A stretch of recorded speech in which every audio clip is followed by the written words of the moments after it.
عطا طارڑ صاحب نے بھی اسٹیٹمنٹ دیا کہ جی طیب بلوچ کے خلاف یہ مذمتی کیا تشدد والا رویہ جو ہے وہ قابل قبول نہیں، ہم صحافیوں کے ساتھ کھڑے ہیں. تو میں نے تو پھر پوچھا کہ بھائی عطا طارڑ صاحب آپ میرے ساتھ کیوں نہیں کھڑے ہوئے؟ آپ نے تو ٹویٹ میں لکھا ہوا ہے کہ ہم اختلاف رائے رکھنے والے صحافیوں کے ساتھ کھڑے ہوتے ہیں. تو میرا قصور کیا تھا؟ میں نے کون سا کوئی ایٹم بم چلا دیا تھا، کوئی راز افشاں کر دیے یا کوئی کسی کے اوپر حملہ کر دیا؟ میں نے تو کبھی کسی کو گالی تک نہیں دی، کسی کو تم کر کے کبھی بات نہیں کی. تو آپ اتنے، میں تو مطلب جو میں شو کرتی تھی اس میں تو میں ایون اپنی اوپینین تک بھی نہیں کبھی دیتی تھی، لیکن اس کے باوجود مجھے نوکری سے نکال دیا گیا، میرا روزگار چھینا گیا.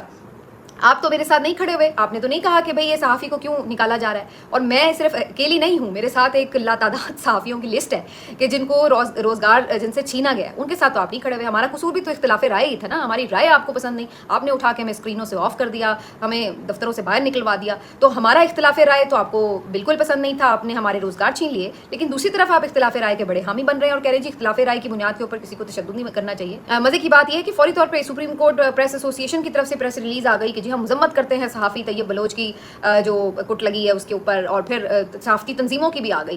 میں بڑی حیران ہوئی، میں نے کہا بھائی ادھر اتنے صحافی جو ہیں وہ آپ کے بے روزگار ہوئے پڑے ہیں، کبھی کسی نے مذمت نہیں کی، کبھی کوئی ان کے لیے نہیں کھڑا ہوا، کبھی کسی صحافتی تنظیم نے چوں تک نہیں کی کہ جی کیوں کسی صحافی کو بے روزگار کیا جا رہا ہے. اور ادھر جو اسٹیبلشمنٹ اور یہ دیگر حکومتی جماعتوں کے چہیتے صحافی ہیں، ان کو کوئی آ کے ایک بال بھی ان کا کاٹ جائے تو آپ جو ہے وہ مذمتیں جاری کرنے بیٹھ گئے ہیں کہ جناب یہ مذمت ہو گئی، ہمارے ساتھ یہ ہو گیا وہ ہو گیا. تو آپ ان کی منافقت صرف دیکھیں اور انجوائے کریں کہ کس طریقے سے یہ لوگ جو ہے وہ دوسروں کو بیوقوف بناتے ہیں.